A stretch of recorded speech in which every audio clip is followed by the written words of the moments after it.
So I'll just segue a bit from last week, and we're on page 117, by the way, of God to Man and Man to God, the Discourses of Mir Baba, as edited by Charles Purdom. I'll just segue the last paragraph. The 4 forms of personal meditation on the Master represent the 4 main ascending stages.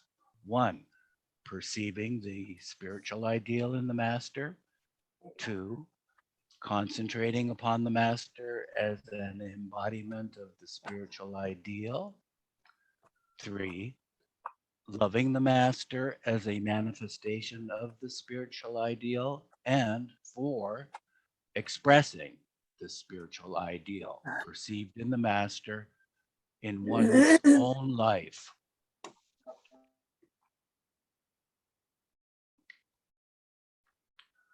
Personal meditation on the Master in its different forms contributes towards the release of the creative life of spiritual fulfillment. Meditation on the Master is a meditation on the living ideal and not on the conception of perfection. It therefore generates the dynamic power that enables the aspirant to bridge the gulf between theory and practice and to unify the spiritual ideal with everyday actions in his own life or her own life. To live the life that is inspired and illumined by the spiritual ideal as embodied in the Master is the culmination of all the forms of personal meditation. Marian, could you unmute and continue reading for us, please? Right. 6, specialized meditations, which are impersonal. The attention has a tendency to be riveted on one's own bodies independently of the spirit which they manifest. This leads to illusions, entanglements, and other complications. Hence arises the need for a kind of meditation that enables the aspirant to cultivate a correct perspective upon the meaning of the bodies or forms and a right attitude to them. This meditation consists of regarding all forms as equally the manifestations of the same all-pervading life and as nothing in themselves. It is contributory to disentanglement from the world of creation and furthers the cultivation of universal love, which regards the whole of humanity and all living creatures as members of an indivisible whole. Meditation regarding one's own bodies. But the meditation concerned with the numerous forms of manifested life remains incomplete unless supplemented by another meditation which is concerned with one's own bodies, material, subtle, or mental. Consciousness of them causes an attachment so deep that it identifies itself with them. Thoughts of detachment concerning one's own bodies helps the emancipation of consciousness and the dawn of self-knowledge, and such meditation is most fruitful. The material, the subtle, and the mental bodies are then regarded as cloaks to be put on or off. Meditation on the formless and infinite aspect of God. The meditation concerned with the form of manifested life and the meditation concerned with one's own bodies are preparatory to the impersonal meditation in which A, an effort is made to withdraw one's consciousness from the forms of manifested life, as well as from one's own body's material, subtle or mental, and B, to center consciousness on the formless and infinite aspect of God. In impersonal meditation, it is necessary in the initial phases to avail oneself of symbols of infinity. It is helpful to start with an image that suggests infinity rather than with the abstract idea of infinity. The mind may become steady on the image of sky, ocean, or emptiness. But once a particular image is chosen, the aspirant should retain it throughout the period of meditation and not replace it by another. Of these symbols of infinity, emptiness is difficult to imagine, but is the best symbol if it can successfully be brought before one's mind. The aspirant is not in this meditation to arrive at complete blankness of mind. Such blankness involves the cessation of mental activity and the exclusion of all thoughts. But the object of this meditation is to dwell upon the formless aspect of God. The infinite within. It is important in this meditation that the symbol should not be externalized as if infinity were outside the aspirant. It should be thought of as within. The aspirant should give to himself the suggestion of identity with the infinite by mentally repeating, I am as infinite as the sky within, or I am as infinite as the ocean within, or I am as infinite as the emptiness within. It may be useful to use the bare formula, I am the infinite within. And while mentally repeating this formula, to realize the significance of infinity through the image that has been chosen. It is not necessary to repeat the formula in words. It is enough to retain the thought. The I am infinite meditation may lead to the merging of the aspirant into the formless and infinite aspect of God. Some aspirants merge so completely that they are disturbed by no outer sounds. Others become restless or easily disturbed. They should not worry about lack of success, but persist whether they experience the sense of merging or not. Quest for the agent of action.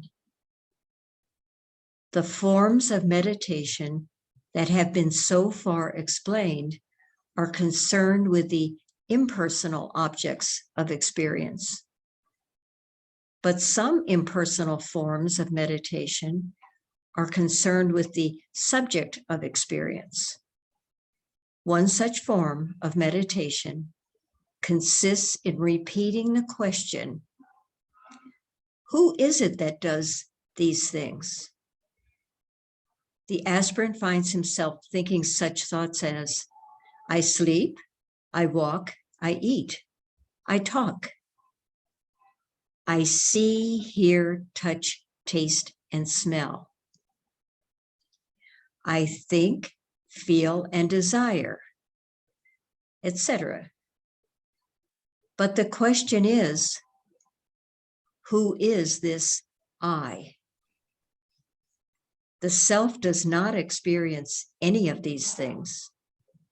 The self does not sleep, walk, eat, or talk, see, hear, touch, taste, or smell, think, feel, or desire. The aspirant thinks that he sees, hears, thinks, feels, or desires. It is really his mind that does these things. As self, the aspirant does nothing. But it is not enough to think that he does nothing. He must know it. This he achieves by detachment. Knowledge of the self may be aimed at through a form of meditation in which the aspirant realizes himself as a witness of his own physical and mental happenings. After one awakes from one's dream, one realizes oneself to have been not the agent of the actions in the dream, but a witness.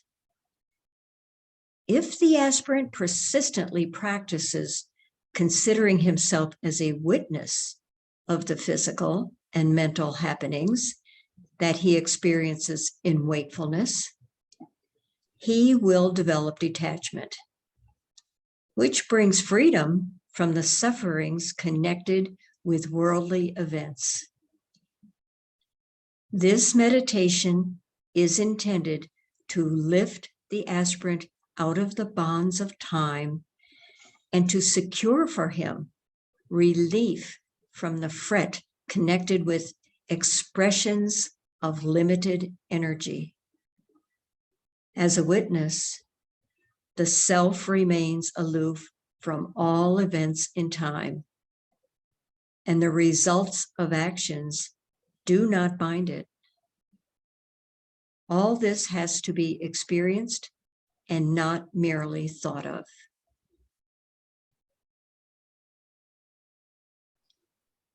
Making the mind still.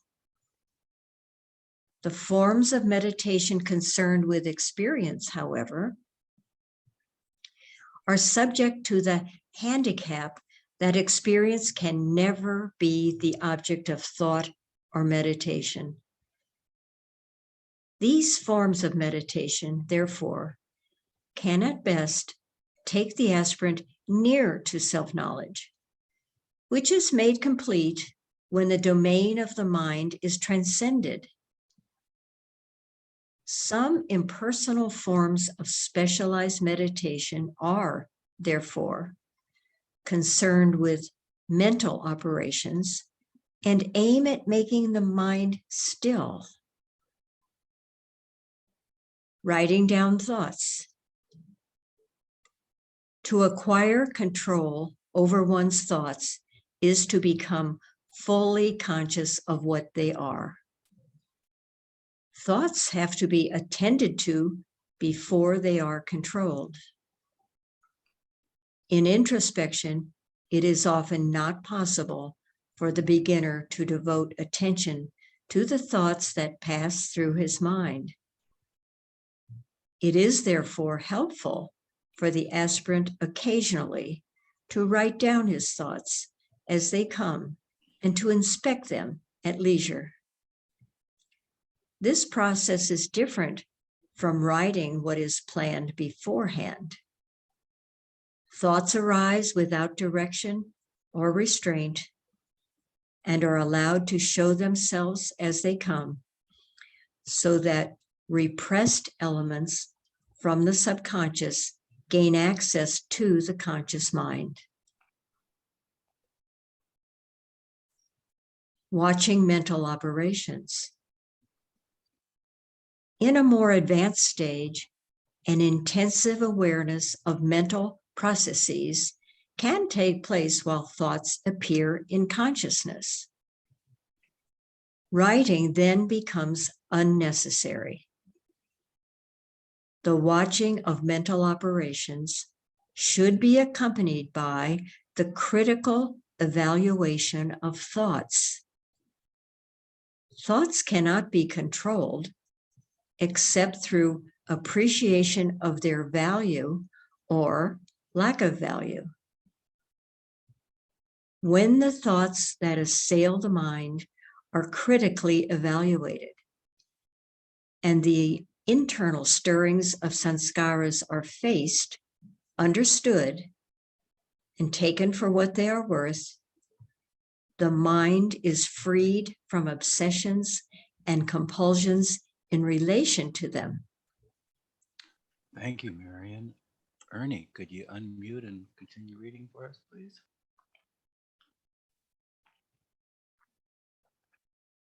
Jai Baba. Making the mind blank. A way is thus prepared for the meditation that makes the mind blank. This is difficult to achieve. The mind is without ideas during sleep when consciousness is in abeyance. If during wakefulness the mind has the idea of becoming blank, it is thinking about that idea and is far from being blank. Making the mind blank becomes possible by an alternation between two incompatible forms of meditation, so that the mind is caught between concentration and distraction.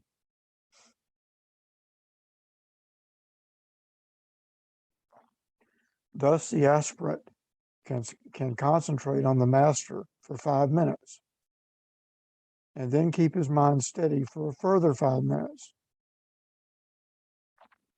In the impersonal meditation of I am infinite. The disparity between the two forms of meditation can be realized as follows. In the meditation on the forms of the master, the eyes may be kept open, and in the impersonal meditation, the eyes may be closed. Though after the first 5 minutes, there is to be a change to another type of meditation, there should be no thought about the change. There is no distraction unless there is concentration. When the change is effected, there should be no thought of the first meditation. The distraction has to be as complete as the previous concentration. When there is a quick alternation between concentration and distraction, mental operations are, as it were, cut through, and the disappearance of mental operations is contributory towards making the mind still without allowing consciousness to fall into abeyance. All thoughts that appear in the mind of the aspirant are forms of perturbation and have their origin in the momentum of stored sanskaras. The perturbed condition of the mind can disappear only when the aspirant can so control his mind that all thoughts are eliminated. Only in complete internal silence is truth found.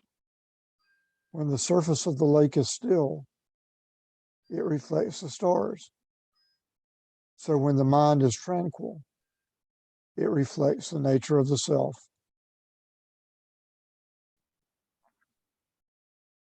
Seven, Sahaja Samadhi.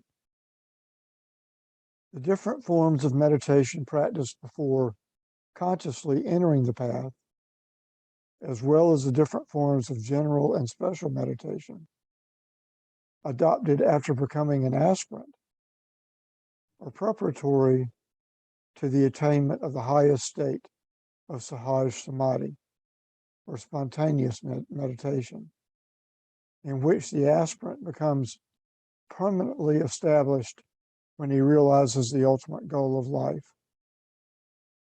The Sahaja Samadhi, or the Siddha, or God realized person, is continuous with all prior forms of meditation and is a culmination of them. But it is different in kind and belongs to an entirely different order.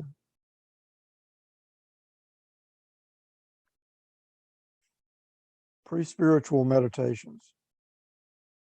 The spontaneity or effortlessness of Sahaja Samadhi must be distinguished from the pseudo-spontaneity present in the meditations of the man who has not entered the path.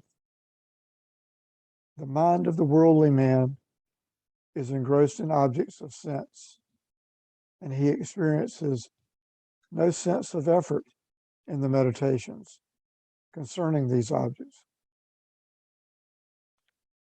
His mind dwells upon them because of a natural interest in them, and not because of any deliberate effort on his part.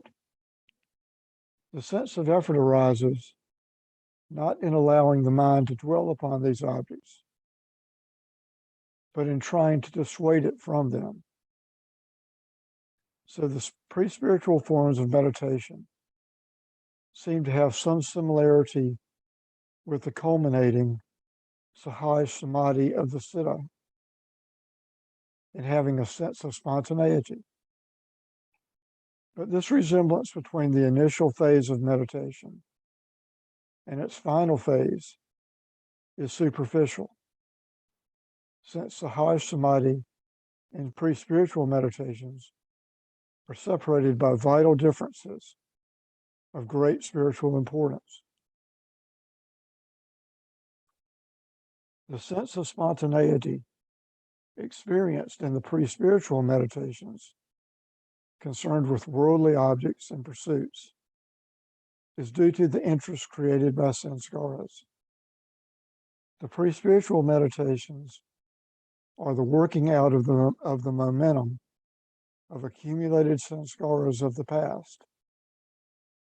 They are not only far from being the expression of true freedom, they are symptoms of spiritual bondage. At the pre-spiritual level, man is engulfed in ignorance concerning the goal of infinite freedom. And though he is far from being happy and contented, he gets so deeply identified with sanskaric interest that he experiences gratification in their furtherance.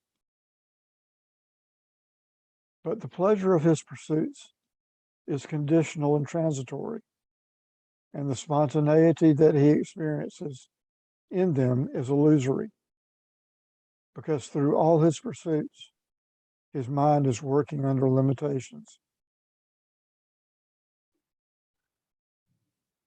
Freedom and spontaneity in Sahaja Samadhi. The mind is capable of genuine freedom and spontaneity of action only when completely free from sanskaric ties, which is possible only when it is merged in the state of the Sahaja Samadhi or the Siddha.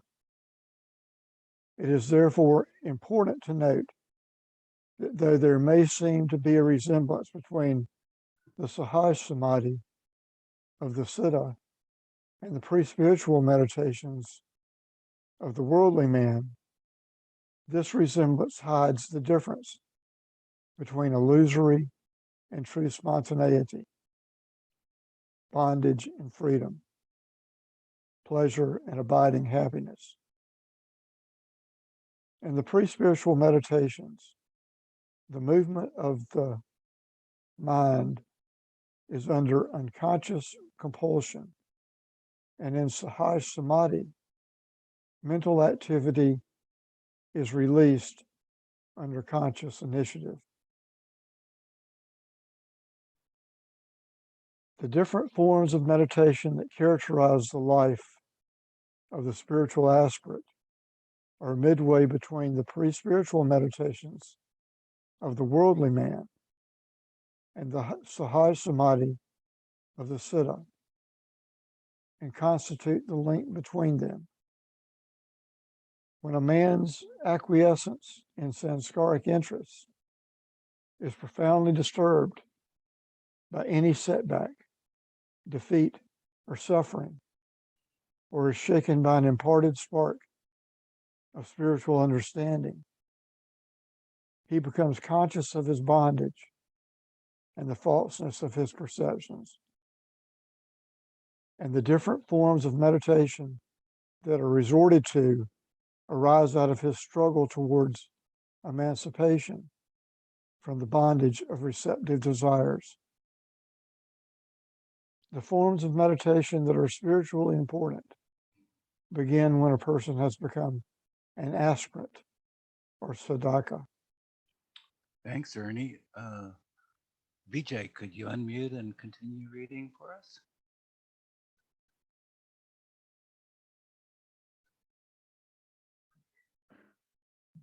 The sadhaka, the meditation of the aspirant in all its forms counteracts instinctive or other tendencies inherent in the mind.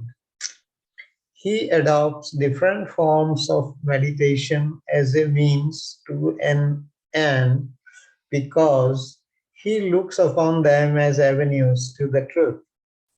They are intelligent and deliberate effort. The mind interested in the various aspects of the truth, which the different forms of meditation are concerned with, finds these forms of meditation increasingly spontaneous. In none of the meditation of an aspirant is the element of spontaneity more pronounced than in those forms of personal meditation that requires the expression of love. But full spontaneity and freedom remain unattained until the goal of meditation is achieved. Until then, there is a mixture of deliberateness and spontaneity, the reaching out towards spiritual freedom. Spontaneity and freedom remains deliberate and spontaneity. The reaching out towards spiritual freedom is throughout accompanied by a sense of effort, which persists until all false perceptions are overcome. Though effort may vary in its intensity, it never disappears until there is reached the tranquility of final attainment. Progress towards Sahaja Samadhi. In Sahaja Samadhi, there is no effort because there are no obstacles to overcome or objectives to achieve. There is the infinite spontaneity of unfettered freedom and the unbroken peace and bliss of truth is realization.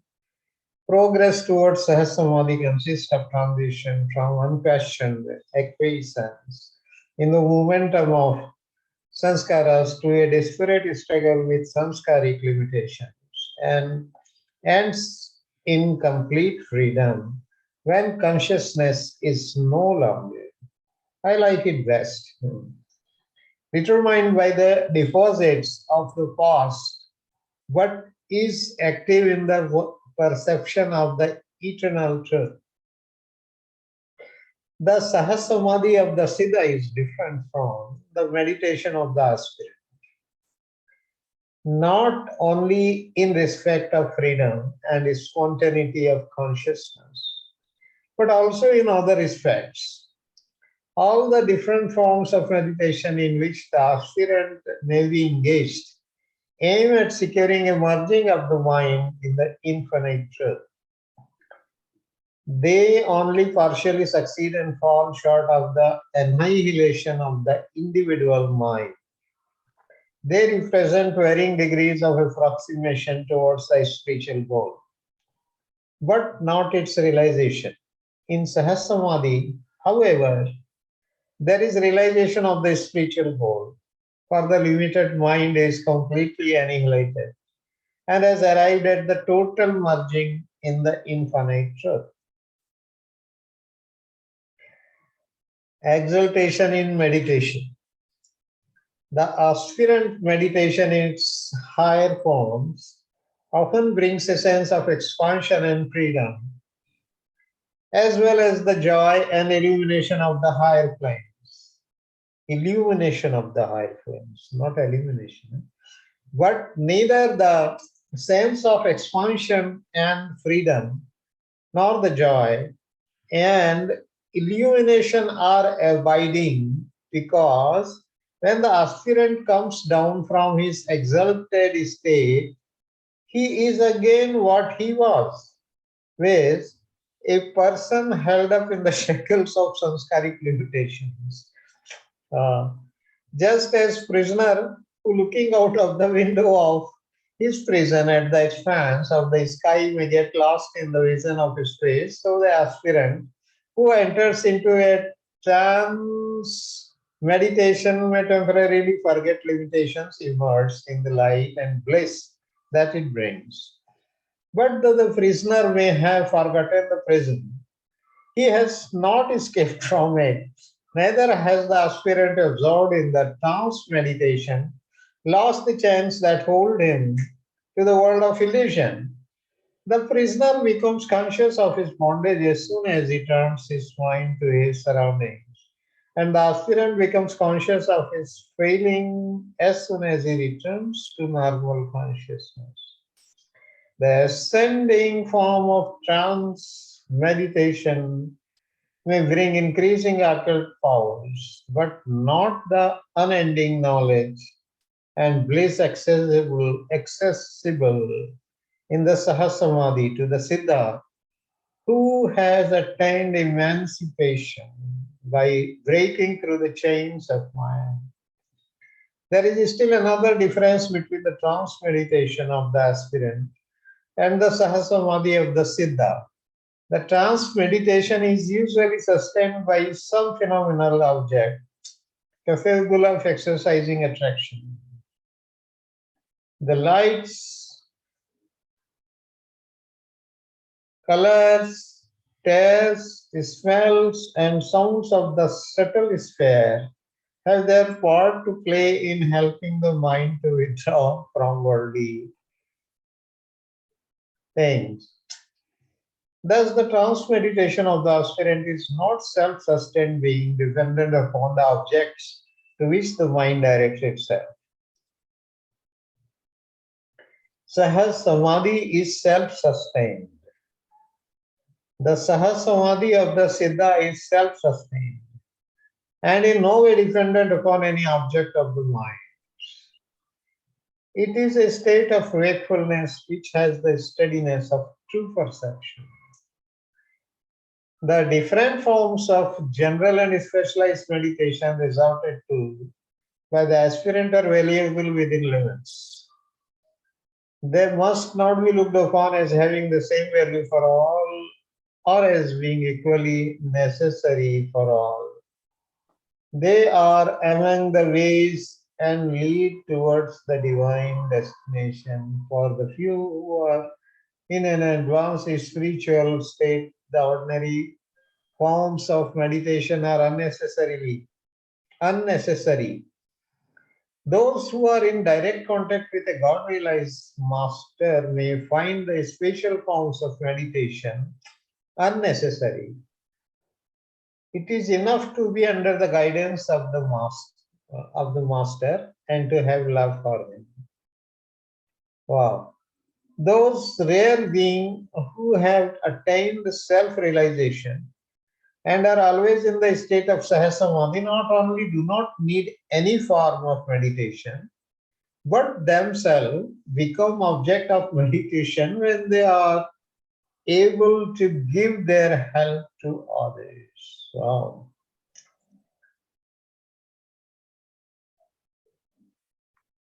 The ascent to Sahaja Samadhi.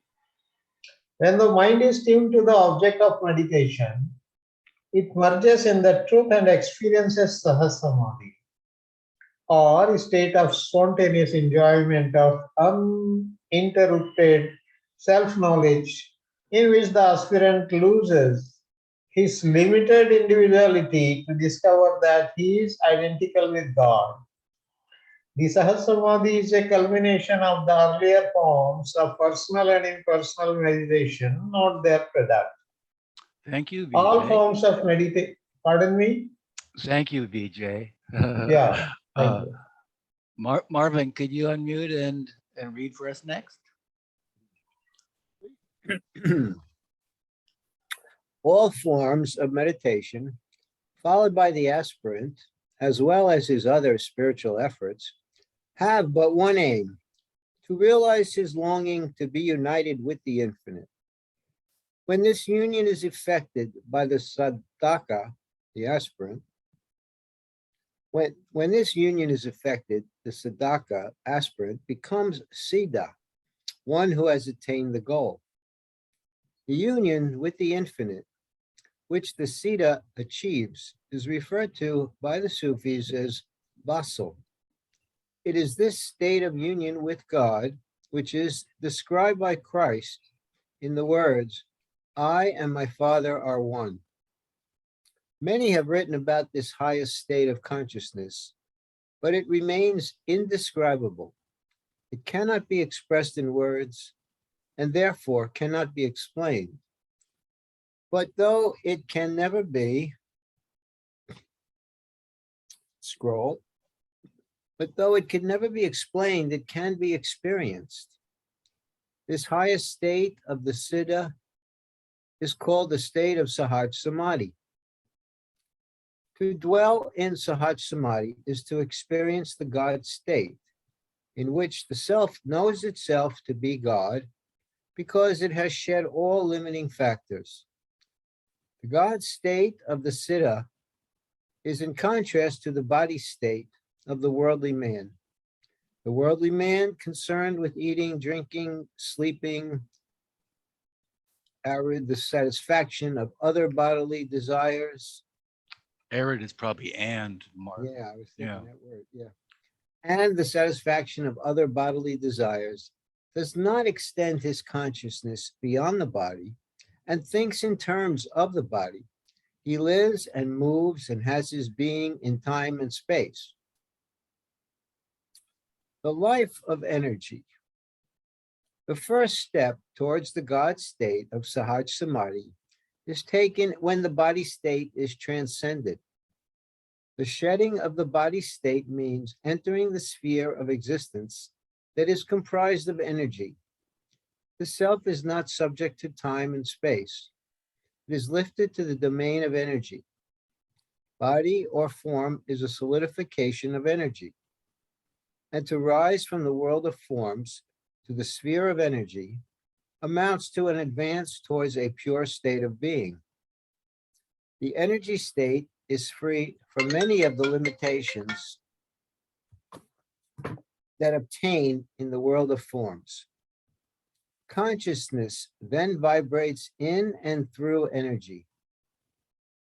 In the energy state, the eating and drinking of the body state are paralleled by the absorption and assimilation of energy.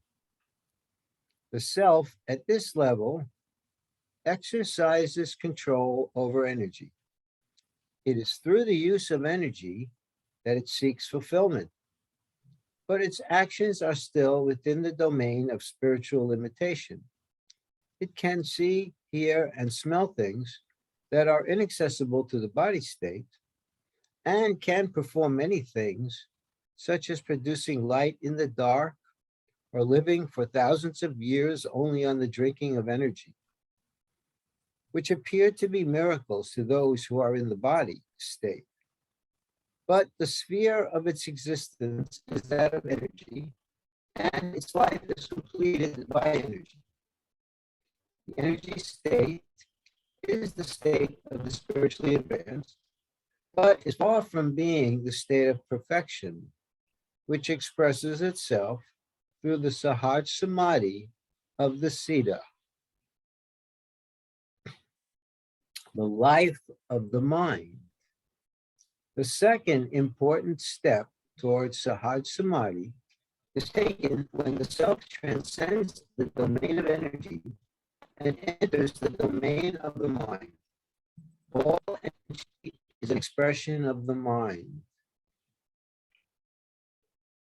Therefore, the transition from the energy state to the mind state constitutes an advance towards the God state of Sahaja Samadhi.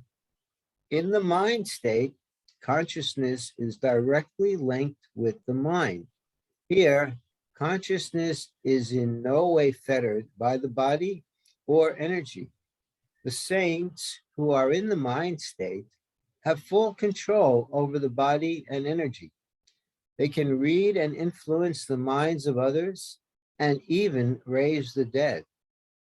However, the mind state is still within the domain of duality and illusion and has to be transcended before the attainment of union with the infinite. The entire advance from the very beginning consists in gradually curtailing and transcending the working of the individual mind. The mind functions in the body state and the energy state. In the body state, the mind thinks in terms of the body. In the energy state, in terms of energy. And in the mind state, in its own terms. However, even when the mind thinks in its own terms, it does not attain knowledge and realization of the infinite, because itself is the veil between its thought and the truth.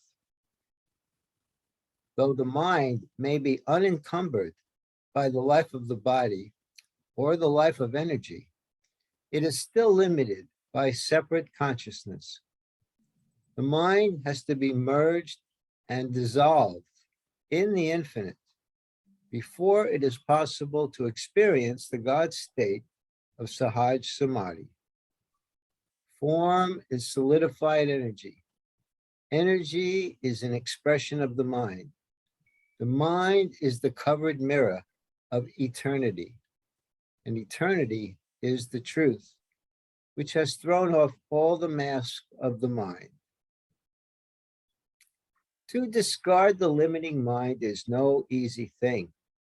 The chief difficulty lies in the fact that the mind has to be annihilated through the mind itself. One indispensable condition is the most intense longing for unity with the infinite reality. But patience is equally necessary. One master told his disciple that to attain the highest state, he had to be bound to a wooden plank with his hands and feet tied, thrown into a river, and then to strive to keep his garments dry. The disciple could not understand the meaning of this. He went from place to place until he came to another saint and asked the meaning of the injunction given by the master. The saint explained that it meant that to attain God, he had to long for union with him as if he could not live another moment without it, and yet to have the inexhaustible patience that could wait for endless years. If there is lack of intense longing for unity with God, the mind lapses into its usual samskaric working. And if there is lack of infinite patience, the very longing that the mind entertains sustains the working of the limited mind. Only when there is a balance between infinite longing and infinite patience can the aspirant hope to pierce through the veil of the limited mind. And this combination of extremes comes only through the grace of the master. To dwell in Sahaja Samadhi is to dwell in truth consciousness. This state cannot be grasped by anyone whose mind is active. The God state is beyond the mind, for it dawns when the limited mind disappears in the final union with the infinite. The self now knows itself through itself, not through the mind. The worldly man knows that he is a human being, not a dog. In the same way, in Sahaja Samadhi, the self knows that it is God, not finite. The worldly man does not have to keep repeating to himself that he is not a dog. And in Sahaja Samadhi, the self does not need any inducing of God consciousness through repeated suggestions. It knows itself to be God through effortless intuition. Thanks, Marv. Rosalie Margaret, could you unmute? Are you ready? Yeah. The life in eternity. He who has Sahaja Samadhi is established in the knowledge of the self. This knowledge does not come and go. In the state of ignorance, the aspirant looks upon himself as a man or woman, as the agent of limited actions and the experiencer of joys and pains. But in the state of knowledge, he knows himself as the self, which is not limited by these things and is untouched by them. Once he knows his own true nature, he does not get involved in ignorance. I'll read that again. Once he knows his own true nature, he does not get involved in ignorance. This state of God consciousness is infinite, characterized by unlimited understanding, purity, love, and happiness. To be initiated in Sahaja Samadhi is to arrive at the endlessness of life in eternity. Two forms of Sahaja Samadhi. Sahaja Samadhi has two forms. One, nirvana or absorption in divinity. And two, nirvikalpa or divinity in expression. When consciousness is withdrawn entirely from all the bodies and the world of creation, it leads to nirvana or the beyond state. But when consciousness is made to function through the bodies without attachment or identification, it leads to nirvikalpa samadhi, or the Sadguru state, in which, though consciousness is attached to the bodies as instruments, it is detached from them inwardly by non-identification. The piercing of the mind amounts to the complete withdrawal of consciousness from the universe and its absorption in God. This is a state where the universe becomes zero. It is nirvana. Most of those who attain nirvana do not come back again to the consciousness of the universe. The few who descend to the consciousness of the universe experience it as nothing but God and remain constantly in the nirvikalpa state. Nirvikalpa means a life where the mental activity of false imagination has come to an end, and where the oscillations of the limited mind are stilled in the realization of eternal truth. The Sahaja Samadhi of the nirvikalpa state comes to those who descend from the seventh plane. It belongs to the Sadgurus and the avatars. The poise and harmony of this state remain undisturbed, even while giving energetic response to the changing circumstances of life. He who has this state sees God everywhere and in everything. He sees nothing but God. His God state is therefore in no way lessened while dealing with the things of this world. In the battlefield, while flying in an aeroplane, or talking to people, or engaged in any other activities, he is still in the consciousness.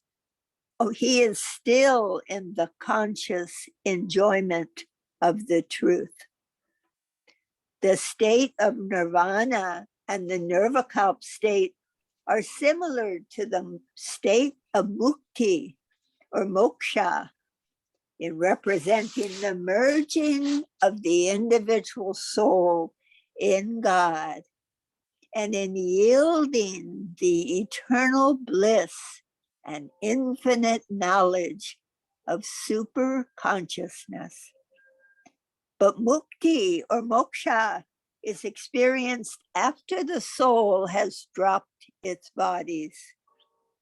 And the state of nirvana, as well as the nirvikalpa state, can both be experienced before giving up the bodies. However, though the state of nirvana and the nirvikalpa state are similar in this respect, and though they are also the same in essence, there is a difference.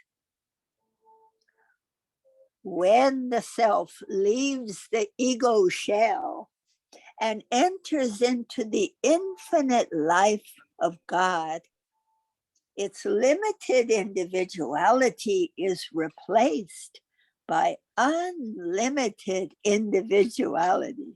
Wow, I have to repeat that one. When the self leaves the ego shell and enters into the infinite life of God, its limited individuality is replaced by unlimited individuality. The self is God conscious and preserves its individuality. The important point is that individuality is not extinguished. It becomes spiritualized. However, although the unlimited individuality of the self is retained in union with the infinite, it may remain eternally quiescent in the experience of self-contained divinity. None returns to world consciousness from this state of nirvana or absorption. Sometimes, however, the self that has just entered the infinite life of God establishes its unlimited individuality through the release of dynamic divinity. This is the Sahaja Samadhi of the nirvikalpa state. Oh, here's a great place to stop and start next week on page 130.